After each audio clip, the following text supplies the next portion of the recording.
Hello बच्चों, प्रकृति की पाठशाला में आज आपका फिर से स्वागत है। और आज हम कर रहे हैं एक्सरसाइज 9.1 क्लास 10 से, और इसका मैंने आपको 4th क्वेश्चन करा दिया। आज इसका हम 5th क्वेश्चन करेंगे और इसे पढ़ के देख लेते हैं ये क्वेश्चन क्या रहा है।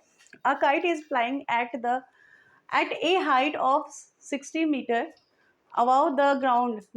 Is string attached to the kite is temporarily tied to a point on the ground. The inclination of the string with the ground is 60 degree. Find the length of the string assuming that there is no slack in the string. क्या है बच्चों, एक kite उड़ रही है, वो कितने metre ऊंचे पे उड़ रही है? 60 मीटर पे। तो एक ग्राउंड लेवल से समझ लो ये आपका ग्राउंड लेवल है। इससे कितनी ऊंचे उड़ रही है ये समझ लो, ये है आपकी 60 मीटर, है ना। ये आपकी पतंग है, मतलब काइट है। यहाँ पर समझ लो, मैं यहाँ काइट बना देती हूँ आपके लिए। तो इस पॉइंट पे ये उड़ रही है और इसकी कितनी ऊंचाई पे उड़ रही है? ये 60 मीटर पे उड़ रही है। ओके, तो मतलब ग्राउंड लेवल से ऊपर। तो उसने फिर क्या उसने क्या है, एक डोरी से टेम्परेली उसे एक पॉइंट पे जो ग्राउंड लेवल पे उससे टेम्परेली उसे बांध दिया है।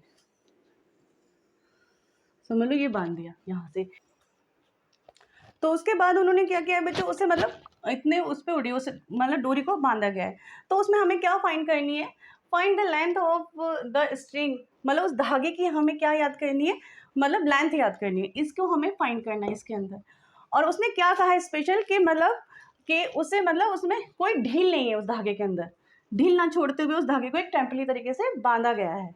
तो हम इसको नाम दे देते हैं। ये समझ लो हमारा ए हो गया, ये बी हो गया, ये सी। और हमें फाइंड क्या करना है? मतलब इसको धागे की लंबाई हमें फाइंड करनी है। तो आप ऐसे लिख सकते हो सिंपल सा कि ये हमारी क्या है, ए बी, और ये हमारा ए सी। हमें ये फाइंड करना है इसके अंदर। तो लिख लेते हैं यहाँ पर। तो इसमें क्या है हमारा, ये देखो ये दोनों चीज़ें किस में आती है। पहले आपको ये देखना पड़ेगा, ये दोनों चीज़ें हमें फाइंड ये करनी है। हमें ये साइड नहीं पता, ये साइड पता है। तो ये दोनों चीज़ें किस में आती है? तो वही करेंगे हम। पंडित बद्री प्रसाद हर हर बोले सोना चांदी तोले। ठीक है, तो देखो ये चीज़ें किस में? परपेंडिकुलर और हाइपोटेनस किस में आता है? हमारा साइन में। परपेंडिकुलर है और एच यहाँ। ठीक है बच्चों, तो अब ये दोनों चीज़ें किस में आती है? साइन। पहले हम लिख लेते हैं साइन थीटा बराबर क्या होता है? परपेंडिकुलर अपॉन में एच। ठीक है, अब उसके बाद हमें क्या करना है कि इसमें देखना है कि हमारा ये साइन थीटा है। साइन थीटा की देखिए, और मैंने ये नहीं लिखा कि 60 डिग्री का एंगल भी बना रही है वो, तो यहाँ पर लिखूंगी 60 डिग्री, है ना। ओके बच्चों, तो 60 डिग्री का एंगल बनाया तो थीटा के देखिए हम क्या लिखेंगे? 60 डिग्री, जो हमारा एंगल हमें दिया हुआ है। और इसमें क्या है हमारा परपेंडिकुलर क्या है? ए बी और बी। ठीक है, और इसमें हमारा एच कितना है? ए सी। अब उसके बाद देखो कि साइन जो हमारे 60 की वैल्यू क्या होती है? √3/2 इज इक्वल टू में ए बी कितना है हमारा? ए बी है हमारा 60 डिग्री अपॉन में ए सी। ये हमें फाइंड करना है इसमें। ठीक है, तो क्रॉस मल्टीप्लाई करेंगे हम, तो ये आ जाएगा √3AC इज इक्वल टू में 2 × 60 डिग्री। तो यहाँ आ जाएगा √3AC। ये कितना हो जाएगा हमारा? 120, है ना।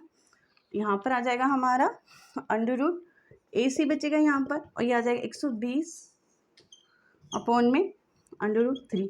अब हम आपको बताया कि √ में नहीं छोड़ सकते, तो हम क्या करेंगे? इसे क्रॉस मल्टीप्लाई कर देंगे।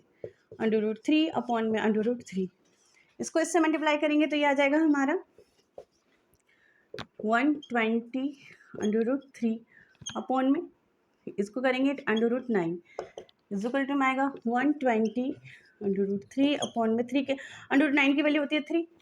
अब इसको काटेंगे तो 3 4 जा 12 और 0, तो हमारा कितना आ गया?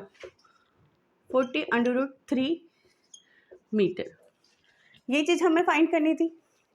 तो हम लिख सकते हैं क्या फाइंड करना था हमें? The length of the string. तो हमें यही फाइंड करनी थी, तो लिख सकते हैं हैंस। तो हमारे पे लिख सकते हैं the length of the string is 40 √3। Okay बच्चों, हमें यही फाइंड करना था इसमें। तो 40√3 मीटर आ गया हमारा। मतलब हमें क्या करना था, मतलब डोरी की हमें लंबाई फाइंड करनी थी इसमें, वो हमने फाइंड कर ली। बस आपको कुछ नहीं करना बच्चों, इसमें आपको पता होना चाहिए हमें क्या बोला हुआ है उसमें, कि कोई मतलब पतंग है जो कि मतलब 60 मीटर पे ऊंचे उड़ रही है, और वो क्या है कि वो किस चीज़ का एंगल बनाती है उससे, जब उड़ते हुए जब धागे को उससे उड़ा रहे हैं तो उसको इस तरह से उड़ाएंगे ना, एलिवेशन एंगल के उसमें, तो उड़ा रहे तो इस तरह से उड़ रही है, तो उस धागे को किसी टेम्परेली किसी पॉइंट पे धरती के उसे बांध दिया गया है ना, ताकि उसमें कोई ढील ना हो, मतलब नीचे झुकते हुए वो, क्योंकि ऑफकोर्स हम ऐसे देखेंगे तो पतंग ऐसे ही उड़ेगी, ऐसे तो उड़ेगी नहीं, वो ऐसे उड़ेगी सीधे, तो इस तरह से उसे बांध दिया गया किसी भी उस पर। और हमें उसी डोरी की क्या करनी थी, लंबाई फाइंड करनी थी, और जब कितनी ऊंचाई पर ऊंचाई हमें बता रखी थी। जब आपको पता है एक साइड आपको दी होती है तो दूसरी साइड आप आराम से फाइंड कर सकते हो। तो इसमें यही चीज़ किया था, साइन आपको पता है ये दोनों चीज़ें किस में आती हैं, हमारी साइन में आती है। तो साइन थीटा की वैल्यू हमने यहाँ लगा दी, और ए भी हमारा परपेंडिकुलर है और ए सी हमारा हाइपोटेन्यूज है, हम दोनों की वैल्यू लगा देंगे, जो हमारा मल्टीप्लाई करके जो आएगा फाइनली, फिर यहाँ पर हम इतना आंसर आ गया। पर हम क्या होता है कि √3 में मतलब जैसे कोई भी चीज़ √रूट में नीचे नहीं छोड़ते, इस वाली एक्सरसाइज के अंदर हम आंसर को हमेशा √रूट को ख़त्म करते हैं, जो नीचे बट्टे में होता है, रेसिप्रोकल में दिया होता है तो हमें उसे ख़त्म करना पड़ता है, मतलब फ्रैक्शन में दिया होता है तो उसे ख़त्म करने के बाद उसे हम मतलब इस तरह से इसको सॉल्व कर सकते हैं। तो आपको आई होप कि क्वेश्चन इस तरह से समझ आ गया। इस क्वेश्चन में कोई भी प्रॉब्लम हो तो आप मुझसे कमेंट बॉक्स में पूछ सकते हो। Thank you.